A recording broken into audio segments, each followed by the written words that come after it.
vous, que Dieu vous bénisse et bienvenue à nouveau dans notre programme Exomat. Que Dieu vous bénisse de partout où vous nous recevez, de partout où vous nous suivez et surtout pour vous qui avez suivi les 2 précédents numéros, soyez bénis et que par la grâce de Dieu, ce dernier numéro puisse être encore un plus pour nous afin que nous puissions comprendre davantage la pensée de Dieu pour nos vies en cette saison.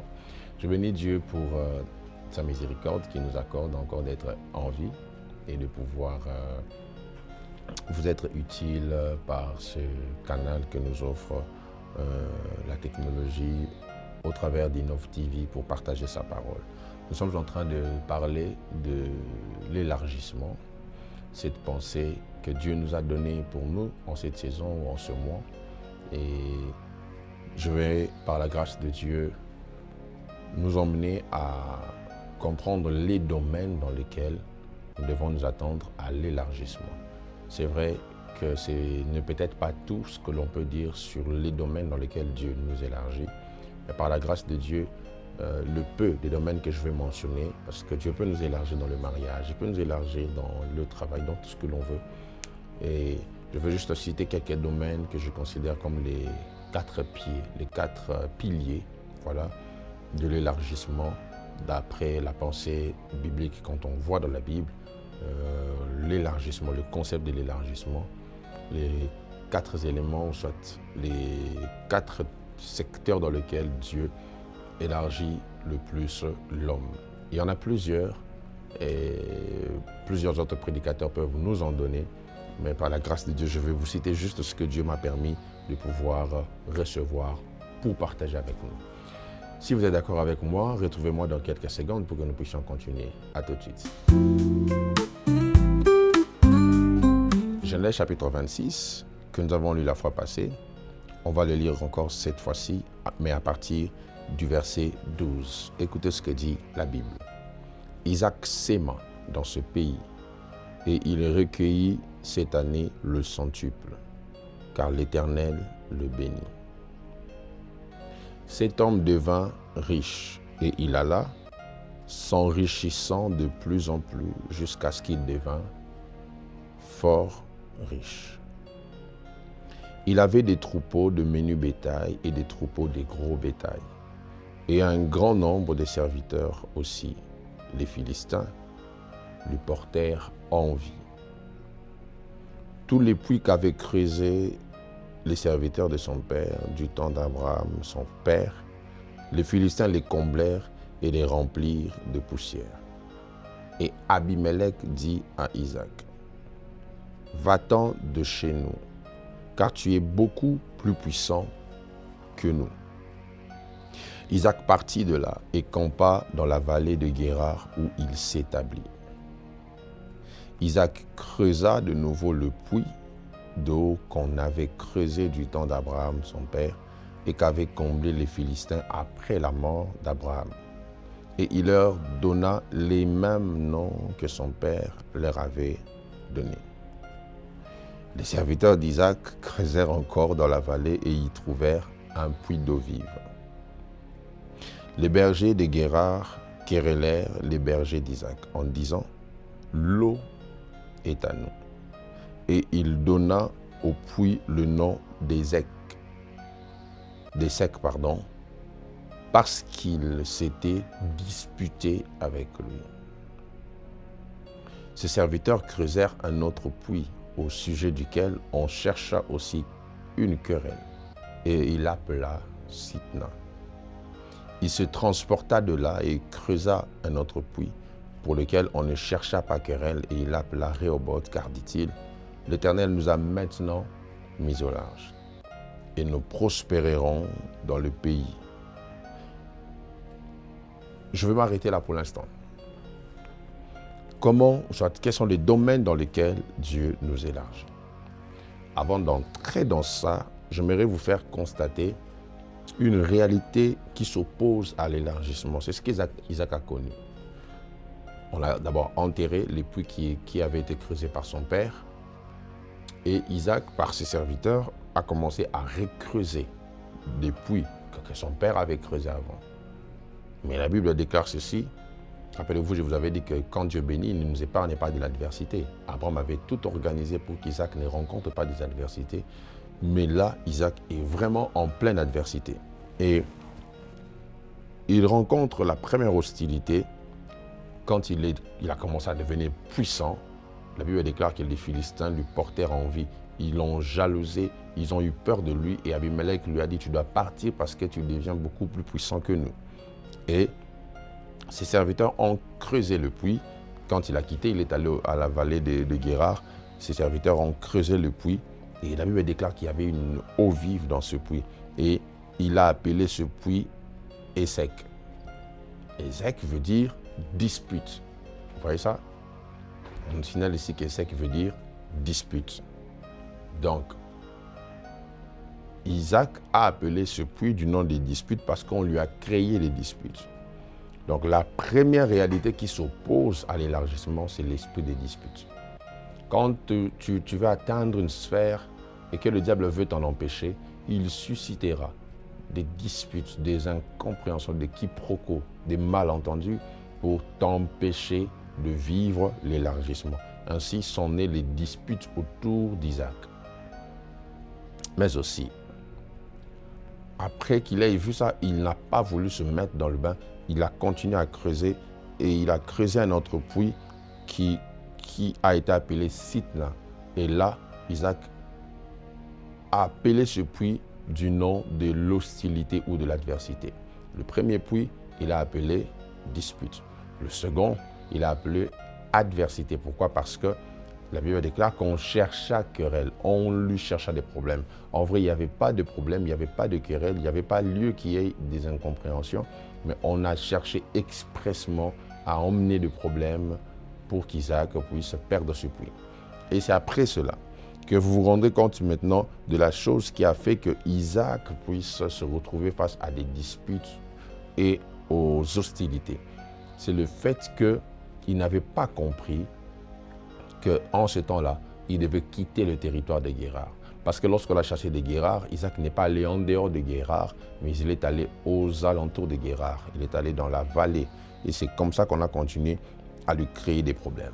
Ainsi, à un certain moment, quand vous voulez vous élargir et que vous remarquez que le milieu où vous êtes, il y a des disputes et des hostilités, il faut savoir lire le signe, comprendre le langage de Dieu qui peut vouloir vous signifier que vous devez quitter le milieu, vous devez quitter le lieu, vous devez aller loin parce que l'esprit des disputes vient pour avorter le plan de Dieu. L'esprit des disputes vient pour avorter la chose que Dieu veut faire pour vous ou par vous. Voici, lorsqu'on parle de l'élargissement, comme je l'ai dit, comme je l'avais promis, il faut que l'on voie les domaines dans lesquels Dieu nous élargit.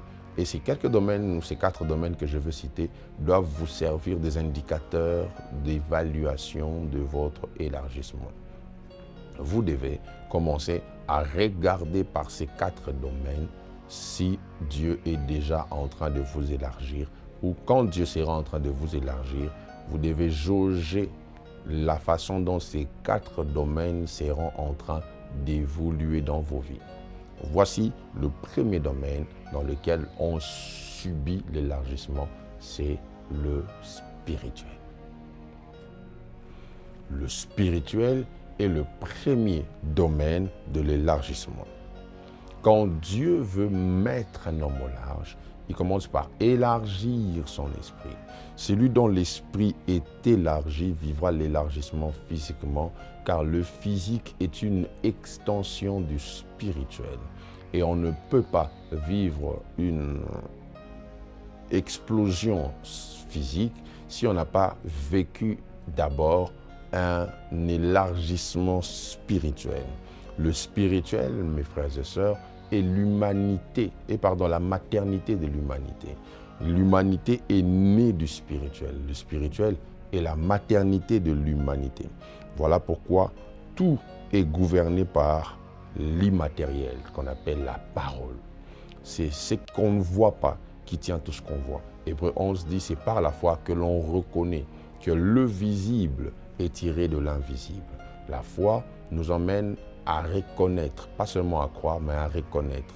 La foi approuve. Donc, croire, c'est accepter. Reconnaître, c'est admettre. Donc, il y a des dimensions de la foi où on n'a même pas besoin que tu croyes. On a besoin que tu admettes que c'est comme ça. Vous voyez ça? Donc, le spirituel gouverne le naturel. Ainsi, la parole que tu entends peut délimiter la sphère de ton élargissement. S'élargir, c'est croître spirituellement, croître dans la foi, croître dans la sainteté, croître dans l'intégrité et tout ce que vous voulez. Et Isaac, quand vous le regardez, vous vous rendez compte que ce n'est pas un homme dont on vante beaucoup la spiritualité. La Bible ne nous montre pas Isaac comme un homme très spirituel. Vous voyez, on ne voit pas Isaac être trop attaché aux choses de l'esprit, être un homme de prière, un homme qui bâtit des autels à tout moment pour Dieu. Isaac n'était pas dans cette catégorie d'hommes. Contrairement à son père, Abraham. Mais regardez ce qui se passe. Lorsque Dieu le met au large, la Bible déclare que Dieu lui apparaît dans la nuit en lui disant, je suis dans Genèse 24, « Je suis le Dieu d'Abraham, ton père. Ne crains point, car je suis avec toi. Je te bénirai, je multiplierai ta postérité à cause d'Abraham, mon serviteur. » Verset 25, « Il bâtit là un autel, invoqua le nom de l'Éternel et y dressa sa tente et les serviteurs d'Isaac qui creusèrent un puits. » Waouh! Ici, Isaac maintenant bâtit l'autel et il invoque. Vous voyez ça? Il met en jeu sa spiritualité. Il invoque Dieu. Il invoque Dieu. Et regardez la conséquence. Abimelech vint de Guérar auprès de lui avec Ahuzat, son ami, et Picol, chef de son armée. Isaac leur dit, « Pourquoi venez-vous vers moi, puisque vous me haïssez et que vous m'avez renvoyé de chez vous ?» Ils répondirent, « Nous voyons que l'Éternel est avec toi. Oh, que Dieu puisse faire voir qu'il est avec toi. Que Dieu fasse voir qu'il est réellement avec toi. » Il y a une dimension où la présence de Dieu est visible à l'extérieur de l'homme. On peut voir autour de l'homme que Dieu est avec lui. Et Isaac, mes frères et sœurs, quand il a bâti l'autel, sa spiritualité a shifté. Abimelech lui a dit, « Nous voyons maintenant que Dieu est avec toi. Nous constatons que Dieu est dans ta vie. Dieu marche avec toi. Dieu t'accompagne. Dieu te couvre. Dieu, Dieu, Dieu et Dieu. » Mes frères et sœurs, lorsque Dieu marche avec un homme, on le reconnaît par des marques distinctives, des empreintes, des signes. Et plaise à Dieu d'augmenter ta spiritualité jusqu'à ce que tu arrives au point où on va maintenant voir que Dieu est avec toi. Abimelech était un occultiste, mais il a vu que celui-ci avait Dieu. Que cela soit le partage de ta maison. Que cela se répande tellement sur toi que dans ton bureau, on va voir que Dieu est avec toi. Deuxième domaine d'élargissement, je vais aller vite pour finir. Quand Dieu pense élargissement, il voit le nombre, le numérique. Lorsque Dieu élargit, Dieu voit le nombre. Acte 2, 47 montre comment Dieu ajoutait tous les jours des gens à l'église. Le Dieu de la Bible voit l'élargissement. Dieu s'intéresse tellement au nombre quand il voit l'élargissement qu'il a mis tout un livre dans la Bible qu'on appelle Nombre. Un livre où on ne fait que compter. Compter les gens, compter le peuple. Le nombre intéresse tellement Dieu au point où quand Dieu voit l'élargissement, il voit l'augmentation en nombre. Lorsque Dieu crée l'homme, les premières paroles qu'il a prononcées sur l'homme sont les paroles de bénédiction. Il dit, soyez féconds. La Bible dit, Dieu les bénit. Qu'est-ce qu'il y a dans cette bénédiction? 1, la fécondité. 2, la multiplication. Donc, les premières paroles que l'esprit de l'homme a captées de l'esprit de Dieu, c'était l'augmentation en nombre. Multipliez-vous, augmentez en nombre. Dieu s'intéresse au nombre. J'aimerais qu'on lise un deuxième texte aujourd'hui là dans Ésaïe chapitre 54. Et ça, j'aimerais que vous le preniez comme une parole prophétique pour vous. La Bible déclare, réjouis-toi, stérile, toi qui n'enfantes plus, fais éclater ton allégresse et ta joie, toi qui n'as plus de douleur. car les fils de la délaissée seront plus nombreux que les fils de celle qui est mariée, dit l'Éternel. Élargis l'espace de ta tente, qu'on déploie les couvertures de ta demeure, ne retiens pas, allonge tes cordages et affermis tes pieux. Vous voyez, on dit ici au verset 1, les fils de la délaissée seront plus nombreux. Donc, quand Dieu veut élargir, il voit l'augmentation en nombre. Il voit que la quantité de fils que je vais donner à celle qui était délaissée sera supérieure à la quantité des enfants que j'avais donné à celle qui était aimée. Dieu voit le nombre. Dieu peut donner 10, Dieu peut donner 20, Dieu peut donner 30, Dieu peut donner 100. Dieu, le Dieu de la Bible, est aussi le Dieu qui voit le nombre. Et je prie que Dieu augmente en nombre ce qu'il vous a donné. Que Dieu augmente en nombre ce qu'il a mis entre vos mains. Le troisième domaine, ou avant-dernier domaine d'élargissement dont je vais parler aujourd'hui, c'est le territoire ou les terres. Quand Dieu voit élargissement, Dieu voit aussi les terres. Et j'aimerais dire à quelqu'un avant d'aller plus loin, vous ne pouvez jamais vivre sur terre sans prendre la terre au sérieux. La terre est le domaine dans lequel Dieu fait tout pour l'homme, Dieu fait tout avec l'homme. La terre a été donnée aux hommes, comme dit Psaume 115, verset 16, « Les cieux sont les cieux de Dieu, mais il a donné la terre à qui?